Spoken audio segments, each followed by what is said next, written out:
Big TV భక్తి సమాచారం WhatsApp ఛానల్లో జాయిన్ అవ్వండి. అన్ని విశేషాలు ఎప్పటికప్పుడు తెలుసుకోండి.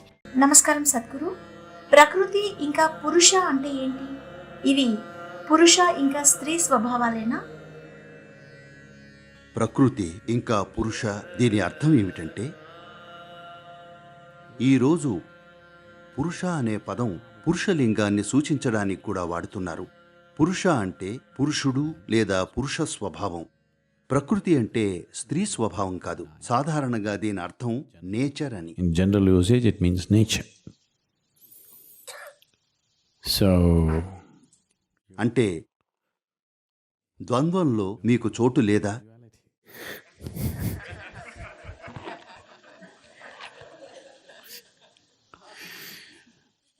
అలా కాదు.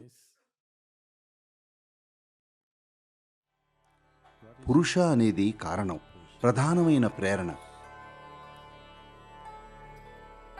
ఇది ప్రతిదీ మొదలయ్యేలా చేసే శక్తి. ఈ అస్తిత్వం ఆదిమ స్థితిలో ఉన్నప్పుడు, అది సృష్టి స్థితిలో లేనప్పుడు, అది కేవలం ఆదిమ స్థితిలో ఉంది. ఆ స్థితి నుంచి హఠాత్తుగా సృష్టి అయ్యేలా చేసేదాన్ని పురుష అంటారు. ఆ కారణాన్ని. కాబట్టి మానవ అవగాహనలో దాన్ని పురుషునిగా లేదా పురుష స్వభావంగా చూస్తారు. చూడండి, ఈ మొత్తం జనాభా ఆ ఒక్క పురుష చర్య వల్లే ఏర్పడింది. a single act of man. జనాభా వచ్చింది సంభోగం వల్లే కదా. ఆ ఒక్క చర్య వల్లే మనమంతా ఇక్కడున్నాం కదా. అయితే అదేం గొప్ప చర్య కాదు. అది ఎలాగైనా జరగచ్చు తెలుసా. అది బాధ్యతారహితంగానూ, నిర్లక్ష్యంగానూ, బలవంతంగానూ, కోపంతోనూ, ద్వేషంతోనూ జరగచ్చు. అది అందంగానే జరగాల్సిన అవసరం లేదు. అది ఏ విధంగా జరిగినా జనాభా పెరుగుతుంది. కానీ గర్భంలో జరిగేది ఎలాగైనా జరగడం కుదరదు. అది చాలా క్రమబద్ధంగా, అందంగా జరగాలి. లేకపోతే అది అలా పనిచేయదు. నేనేం చెప్తున్నానో అర్థమైందా?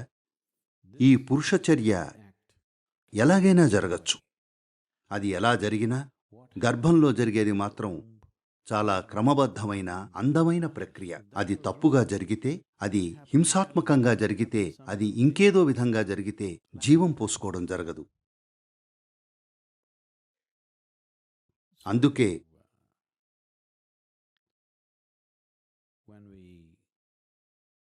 సృష్టి ఎలా జరుగుతుందో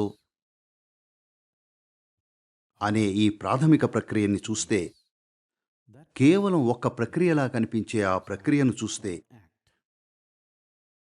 అది అలాగే జరుగుతుంది. దాన్నే పురుష అంటారు. కానీ దాన్ని తీసుకుని నెమ్మదిగా జీవంగా రూపొందించేదాన్ని ప్రకృతి అంటారు. Is called Prakriti or nature. కాబట్టి ప్రకృతిని స్త్రీ స్వభావంగా కూడా సూచిస్తారు. ఎందుకంటే సాదృశ్యం ఇంకా పోలిక చాలా స్పష్టంగా ఉంది. అది ఖచ్చితంగా అలాగే ఉంటుంది. ఒక మనిషి పుట్టినా, ఒక చీమ పుట్టినా, ఓ కీటకం పుట్టినా, లేదా ఓ విశ్వం పుట్టినా అది ఆ విధంగానే జరుగుతుంది. ఒక అంశం పురుష స్వభావం, అది ప్రేరేపిస్తుందంతే. మిగతాది నెమ్మదిగా వికసించే ప్రక్రియ. సంభోగానికి సమయం పట్టదు. గర్భం 9 నుంచి 10 నెలలు కదా. అది ఓ నెమ్మదైన, క్రమబద్ధమైన ప్రక్రియ కదా.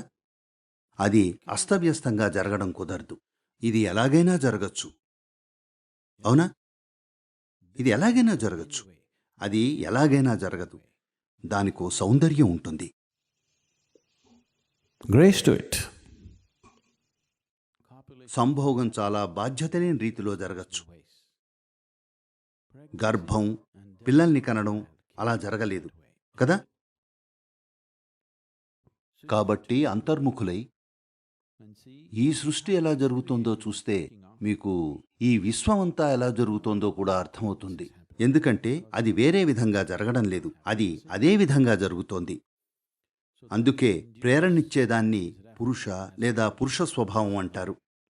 వికసించడాన్ని ప్రకృతి లేదా స్త్రీ స్వభావం అంటారు. ఇవి రెండూ ఎందుకు అంటే ఆ రెండూ లేకపోతే ఏ కార్యకలాపం ఉండదు, అవునా? ఇది లేకపోతే అంతా నిశ్చలంగా ఉంటుంది. మనం ఇలా అంటాం, శివుడు పురుషుడు, Shakti. శక్తి ప్రకృతి అంటాం. శక్తి అంటే సాధారణంగా దాన్ని స్త్రీ రూపంగా సూచిస్తారు. అంటే దాని అర్థం ఆదిపరాశక్తి స్త్రీ స్వభావం కలది అని. అది ఉంటుంది, స్పందిస్తూ ఉంటుంది, కానీ అది స్వతహాగా ఏమీ చేయలేదు. దానికి ఈ ప్రేరణ కావాలి. ఈ ప్రేరణ లేకుండా అది తనంతట తనే ప్రజ్వరిల్లి, తెలుసా, కొందరు నిష్కళంక జననాల గురించి చెప్పుకుంటారు. కానీ ఓ స్త్రీగా ఎవరైనా నిష్కళంక జననం అన్నారంటే ఎక్కడో ఏదో తప్పు జరిగిందని మీకు తెలుస్తుంది కదా.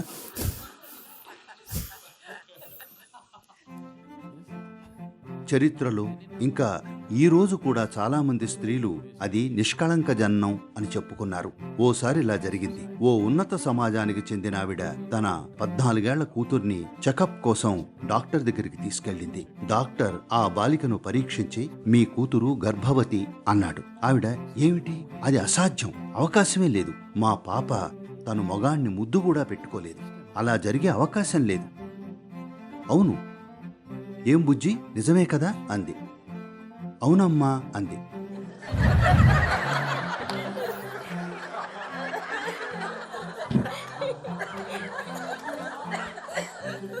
తర్వాత డాక్టర్ వాళ్ళ వైపు చూసి కుర్చీలోంచి లేచి కిటికీ దగ్గరికెళ్ళి బయటికి చూస్తూ నిలబడ్డాడు.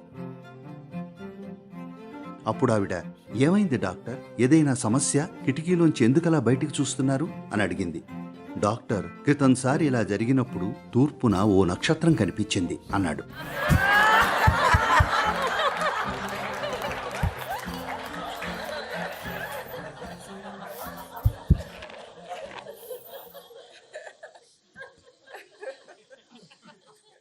సరే, తూర్పు సంస్కృతిలో శివుణ్ణి లింగంగా చిత్రీకరిస్తారు. Shiva is represented as the linga. లింగానికి సంబంధించి ఒక అంశం ఏమిటంటే అది దీర్ఘ వృత్తాకార ఆకారం. మరొక అంశం ఏమిటంటే అది ఓ శిశ్నం. శివుణ్ణి శిశ్నం రూపంలో పూజిస్తారు. ఎందుకంటే దాన్ని ఓ లైంగిక అవయవంగా చూడరు. దాన్ని ఏ ప్రేరణ లేకుంటే అసలు జీవమే ఉండదో ఆ ప్రేరేపక సాధనంగా చూస్తారు. దాని గురించి ఏమనుకుంటున్నారో, ఎలాంటి ఫ్యాన్సీ ఊహలు చేస్తున్నారో అవన్నీ మీరు విషయాల్ని అతిశయించి అసహ్యంగా చేయడం వల్లనే. లేదంటే అది కేవలం ఓ ప్రేరేపించే సాధనం. అది లేకుండా జీవాన్ని ప్రేరేపించడం కుదరదు కదా. So, because that is the nature of the Purusha. పురుష స్వభావం కూడా అది. కాబట్టి మానవ అవగాహనలో తమ శరీరాన్ని కేవలం ఓ సాధనంగా చూసిన వాళ్ళు, చిటికెను వెలుకి ఇతర అవయవాలకి మధ్య తేడా ఉందని భావించని వాళ్ళు,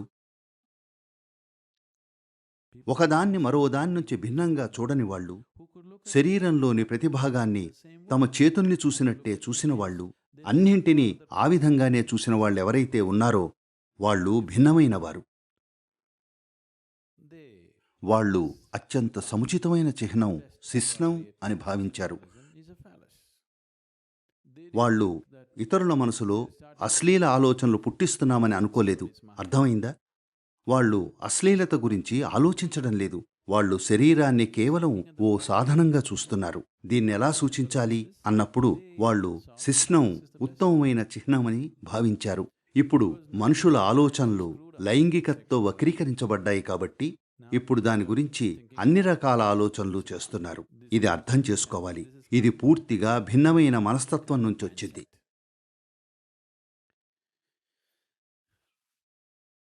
కొంతకాలం క్రితం ఓ అమెరికన్ తను ఓ కాన్ఫరెన్స్ నిర్వహిస్తున్నాడు. ఆ కాన్ఫరెన్స్ కోసం చైనాకు వెళ్ళాడు. ఆ కాన్ఫరెన్స్ షాంఘైలో జరిగింది. తను భోజనం కోసం ఓ రెస్టారెంట్లో ఉన్నాడు. ఓ చైనీస్ జర్నలిస్ట్ తన దగ్గరకొచ్చి, ఏదైనా చెప్పండి, మీరు చైనీస్ ఫుడ్ తింటున్నారు, దీని గురించి ఏదైనా చెప్పండి, ఎందుకంటే మీ సంస్కృతి లైంగికత గురించి, మా సంస్కృతి ఆహారం గురించి, దీని గురించి ఏమనుకుంటున్నారు అన్నాడు. అప్పుడితను, అవునా, అయితే మేమెందుకు లావుగా అయ్యాం, మీరెందుకు 100 కోట్ల మంది అయ్యారు అన్నాడు.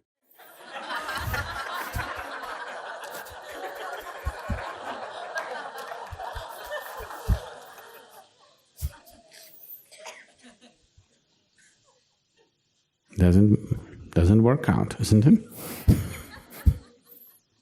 People are thinking about it. అది అలా పనిచేయదు. ప్రజలు అన్ని రకాల చెత్త ఆలోచిస్తున్నారు కాబట్టి శిస్నం అనగానే అన్ని రకాల ఊహలు చేస్తున్నారు. ఈ చిహ్నాన్ని రూపొందించిన వాళ్ళు ఆ దృక్పథంలో ఆలోచించలేదు. వాళ్లకు మీ శరీరంలో ఓ చిన్న వెంట్రుక ఇంకా మిగతావన్నీ కూడా ఒకటే. వాళ్ళు ఒకదాన్ని మరొకదాని నుంచి భిన్నంగా చూడలేదు, ప్రతిదాన్ని ఓ పనిముట్టుగా చూశారు. అందుకే ఈ చిహ్నం వాడడం జరిగింది. అందుకే పురుష అనే పదం ప్రకృతిలోని సహజంగానే విషయాలను మొదలయ్యేలా చేసే ప్రేరణని సూచించడానికి వాడబడింది. For more videos like this, subscribe Big TV channel.